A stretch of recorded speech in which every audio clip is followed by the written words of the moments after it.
I came here, this will be my 5th year. So coming here, I thought, I have to go in, I have to prove myself, I have to show that I'm gonna work just as hard as anybody else. But it was a very easy transition, and it's just, it truly is a family. I was diagnosed at the end of July, or towards the end of July. So it seems like this has been going on forever. And you see people in the hallway, and I can just leave my office for a few minutes and I come back and there's a Bible verse on my desk. No name on it, but somebody's left it there, or a quote, or just somebody sending me a text, even in this building, saying, I prayed for you this morning. Ms. Short has just always supported us. She stood in the gap for us. We've had a lot of changes over the last several years, and she's just kind of been rock solid. And so it wasn't really a huge thought process of, we need to do something for her. It was, how do we make her feel most loved as quickly as possible, because her surgery was coming up quickly, and as broadly as possible. So, you know, if it hadn't been me thinking of it, it would have been any other number of educators in this building. I actually was going to just put support for short, and as I was sharing my idea from the grassroots effort, just kind of sharing the idea, getting feedback from fellow coworkers, actually one of our 8th grade teachers, Chris Fay, he was like, we should do standing tall for short because it's funny.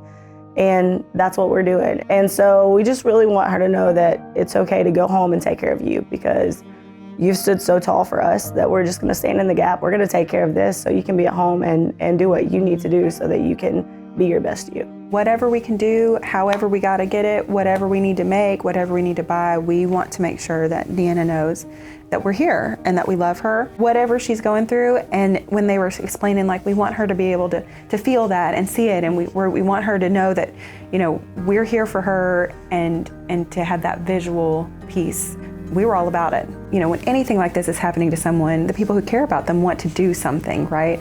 And it was a way that we could do something, you know, visible and tangible for her, that we could help her feel that. My mom fought this battle, and she was not able to beat it. So in my head, when I got diagnosed, I thought, I have to beat it for me. I have to beat it for my 2 kids, my husband, my family. I'm beating it for my mom, because when I beat it for her, you know, I'm winning for both ways. They introduced the shirts to me, I guess it's been maybe like 3 weeks ago.